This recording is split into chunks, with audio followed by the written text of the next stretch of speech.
शुभम श्रोतागण, आज की कविता मेरे दादा बाबू के परिचय को समर्पित। आदर में पिता के पिता, पितामह।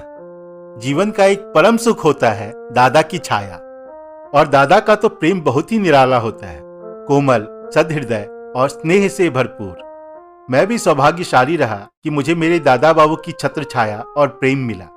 मेरे दादा बाबू का व्यक्तित्व बहुत ही अनूठा था, जो आपको इस कविता में भी झलकेगा। मेरे अपने श्रृंखला का यह आरंभिक चरण ही है, तो अगर आपने चैनल सब्सक्राइब नहीं किया है तो कर लें और आगामी कविताओं के लिए नोटिफिकेशन भी ऑन कर लें। तो प्रस्तुत है कविता द्वारा मेरे दादा बाबू से एक साक्षात्कार।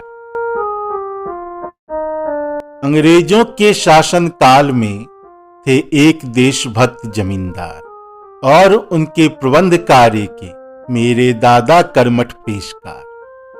अंग्रेजों के शासन काल में थे एक देशभक्त जमींदार, और उनके प्रबंध कार्य के मेरे दादा कर्मठ पेशकार। घोड़े पर तनकर फिरते थे, ठाठ ही कुछ निराला था। घोड़े पर तनकर फिरते थे, ठाठ ही कुछ निराला था। क्षेत्र के विशेष मान्य गणों में उनका भी बोलबाला था। सत्कार ख्याति दूर दूर तक, पर थे मेरे प्यारे प्यारे दादाजी। उनकी गोद मेरा प्रिय स्थान, हाथ थामे घूमूं जाते जहां कहीं। उनकी गोद मेरा प्रिय स्थान, हाथ थामे घूमूं जाते जहां कहीं। साथ सुलाते साथ खिलाते, लुटाते जी भर के लाड़ दुलार। साथ सुलाते साथ खिलाते, लुटाते जी भर के लाड़ दुलार। कथाओं में पंचतंत्र की प्रेरणा, रामायण और गीता के उच्च विचार। कथाओं में पंचतंत्र की प्रेरणा, रामायण और गीता के उच्च विचार। हाट या मेला पास लगे, भाग पहुंच मांगू एक चौवन्नी। उस समय बच्चों के लिए चौवन्नी बहुत हुआ करती थी। हाट या मेला पास लगे, भाग पहुंच मांगू एक चौवन्नी। नेह भरी मुस्कान संग में, बांधे हथेली में सदा अठन्नी। बांधे हथेली में सदा अठन्नी। घर के स्तंभ थे दादा बाबू, चले जीवन भर बिन लाठी। घर के स्तंभ थे दादा बाबू, चले जीवन भर बिन लाठी। न्याय संगत पंच के आसन पर, धीरज स्वभाव की श्रेष्ठ काठी।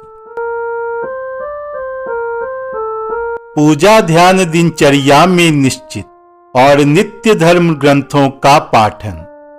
कार्य से कृषक कुल कायस्थ का, सद्गुण आचार्यों एक महात्मन।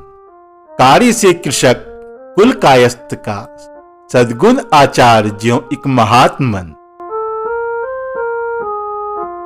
बालपन की छिपी स्मृतियां, टटोलूं जब भी बैठ एकांत। यहां भी हमेशा अग्रणियों में, मुस्काते पाऊं शांत चित श्रांत। बालपन की छिपी स्मृतियां, टटोलूं जब भी बैठ एकांत। यहां भी हमेशा अग्रणियों में, मुस्काते पाऊं शांत चित श्रांत।